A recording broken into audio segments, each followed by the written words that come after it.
you've probably noticed in this video, my hands. They were worse in the last taping, but they're still not looking very good. It's not because I got spray paint on myself. This is scarring from poison ivy that I had.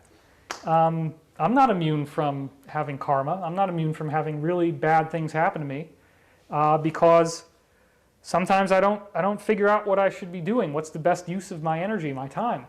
Well, isn't it true also that the Law of One group had a sort of a bad sort of demise in a sense that there were a lot of negative things going back and forth, and one of the people committed suicide? That's correct. Right? That's correct.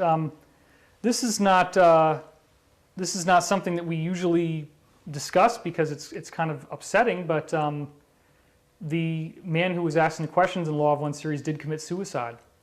So I mean, but what it speaks to, you know, is the sense that you're saying if somebody becomes evolved enough to follow sort of a good path, but begins on some level to let in negativity and whatever, they go through sort of, you know, I guess a night of the soul in which they become tested on a higher level, in which the tests are tougher.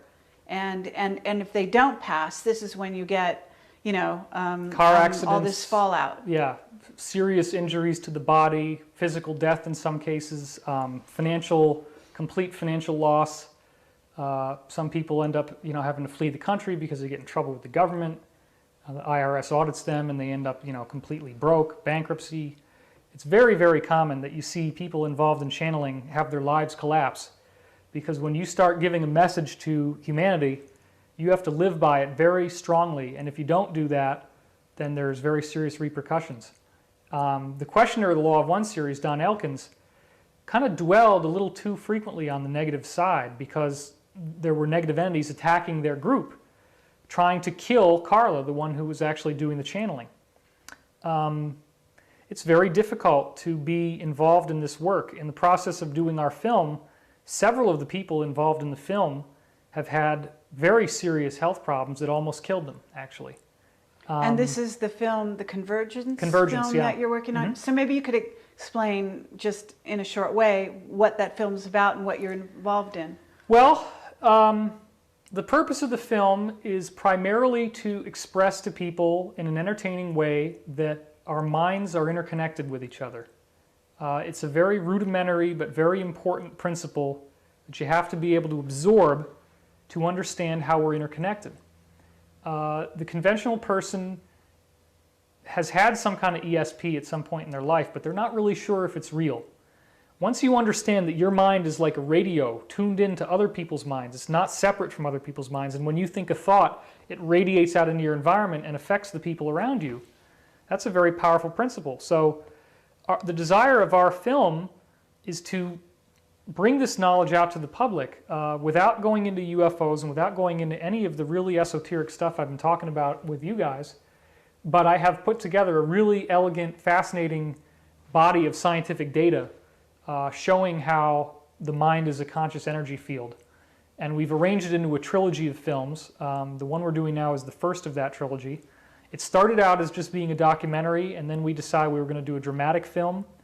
And we're now on our third rewrite of the dramatic script, the screenplay of that film. We're working with a man who's a very high-ranking member of a film school here in LA. And he's brought a lot of really dynamic and unique elements to our screenplay, which we're very excited about. So you could kind of think of it as Da Vinci Code meets The Secret, is kind of where we're going, or what the bleep do we know. You're not going to have talking heads or interviews in the film. It is going to be totally filmic. It's going to be a script with, you know, a plot and characters and drama and so forth.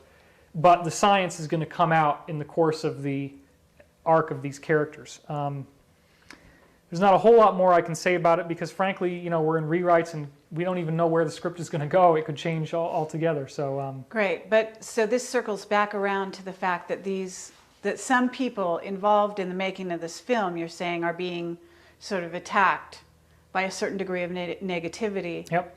And this is really fascinating. And maybe you could talk about what people can do who find themselves on a good path and yet they get this escalation of the negative side in which they need to protect themselves. That's a really, really important point. A lot of the people who are going to be seeing this videotape are going to be experiencing negative greeting in their own lives.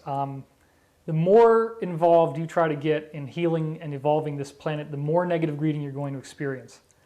There are basically two ways that you can solve negative greeting. The first way is to abandon your quest.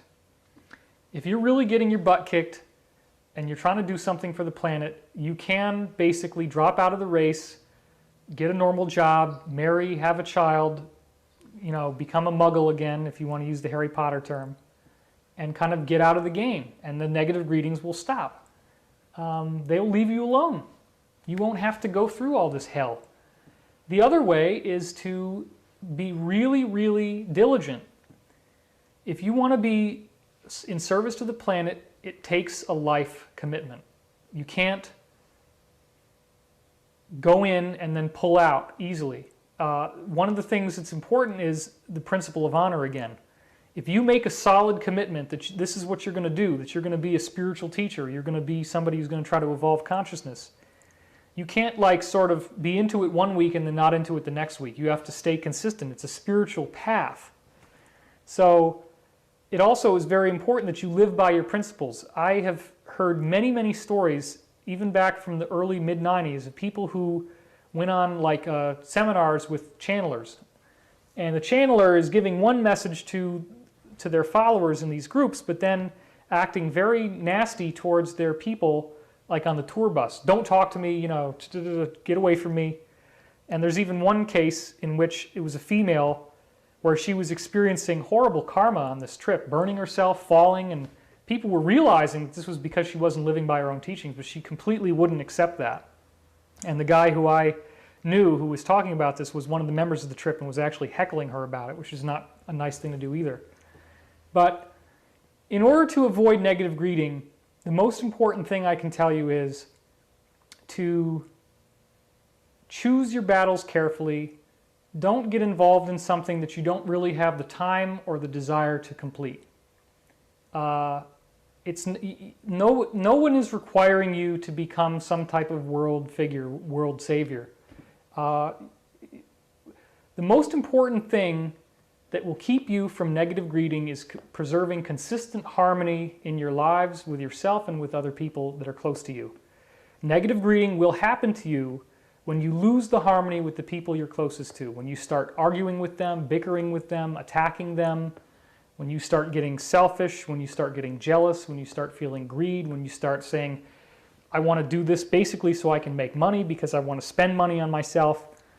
You earn money to serve. You don't earn money to gratify yourself, to go off to Vegas and play the slot machines or to have a prostitute or whatever. You earn money so that you can recirculate it on behalf of the planet. And that's why in the Law of One Contact, the group was told over and over again, guard the harmony in your group very carefully. Don't let yourselves get into arguments with each other. Don't let yourselves fight with each other. It's all about the attitude. It's about maintaining your frequency. And the reason why this happened to me is because I didn't maintain my frequency. I let certain things really get me upset, angry, and my hands got scorched. So I'm not above it. It can happen to anybody. And right. I think that that's really great, you know, for people to hear, because it's clear that you're on this kind of a path, regardless of where you are on it. And we're not going to make any suppositions about that. But what's important is that people begin to develop tools to protect themselves as they do journey. And there are going to be a lot of people watching this that are on that same journey as we are. It's really, you know, people love to try to make it complicated, and they love to say, well, you know, you got to do your violet meditation and the violet flame or the white egg of light around you. And all that stuff is technique. You can do that if you want to. Trying to stay in a meditative state is important, but really, honestly, it's all about, there's an absolute law in the universe, and it's free will. If you're on the negative path, you don't care about free will, but you're constantly having karma come back to you because you infringe on it. On the positive path, the definition of the positive path is that you're not infringing on free will. If somebody asks you for your help, you give them your help, but you don't offer service when it's not requested. That's another thing that's like fundamentalist groups, for example, whether it's Christian or any other religion, fundamentalist Muslim, fundamentalist Buddhist, fundamentalist Christian.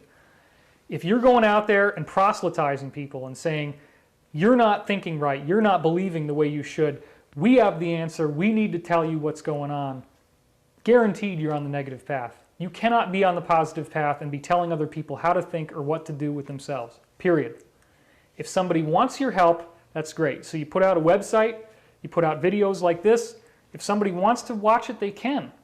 But if somebody's been watching this video for 4 hours or however long we've been going, and they're sitting here laughing at me and saying, David is a jerk and David is an egomaniac, well, I'm not asking you to watch the video. I'm not telling you this is how you should think. If fundamentalist Christianity works for you and that's your spiritual path, then go for it. Do it. If you're a Buddhist and you want to chant Nam Myoho Renge Kyo all day long, that's great, fine. I'm not going to tell you how to believe or what to think because that's the negative path. The positive path honors free will. If you want to avoid negative greeting, you preserve the free will principle very diligently. You don't infringe on other people's free will. You attempt to promote harmony and love and a positive attitude as much as possible. And the more you can do that, it guarantees that you're not going to have problems. That's why most of the time, negative greetings don't happen to me, they happen to people around me. Because what they will do is they will find the weakness. They will find the chink in your armor. Somebody could have a relatively normal life if they're not trying to help the planet. They get involved with me, they become a business partner of mine, and all of a sudden they're having all kinds of disasters happen to them. Health problems, even to the point of almost killing them. And it's not like I'm giving them a voodoo hex or anything. It's because if they start infringing on what we're doing, or they start trying to steer me in a more negative or self-serving direction, they're accountable for that much more than they would have been before. Well, it's also that they're also moving to a certain level. They're saying, okay, I'm up to this. I'm able to step up to another level, and therefore they're actually inviting the challenges. That's right. And they're higher challenges. So in a sense, it requires greater strength on their part. Absolutely.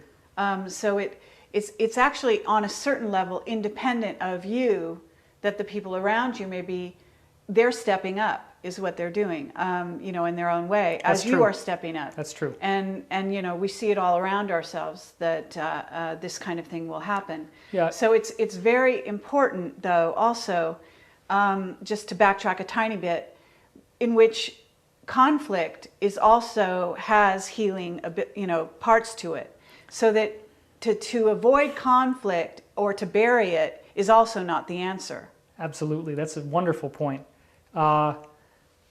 This gets into the concept of the protocol of avoiding negative greeting.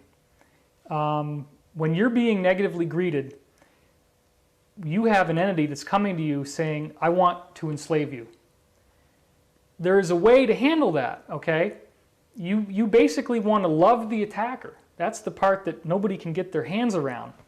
Like with the government, for example. If you're out there writing these articles saying the Bush administration is catastrophically ignorant and these buffoons are these jackoffs, if you're sending hate to them, you're guaranteeing that you're perpetuating the cycle of hate. Hate only leads to hate.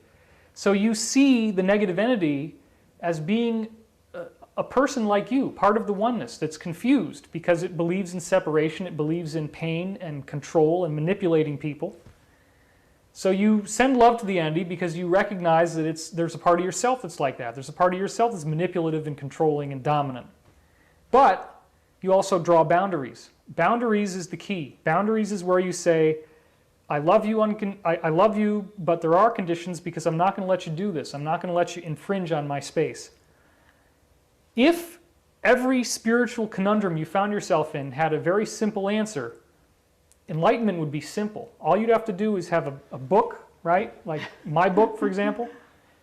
This was the German version of it, actually. We didn't show that before. It's been published in 2 countries now. And you say, well, okay, in page 303, it says here that, okay, when somebody is telling me that I'm a jerk, all I have to do is say, screw off. Okay, screw off. And boom, your problem is solved. It's not that simple. The real way that enlightenment works is that there's always these gray areas where you have to use your wisdom and come up with something on your own. Right, and this gets back to love and wisdom. Right. So we actually want to move up the chakras. We want to unite love and wisdom, and move forward from there.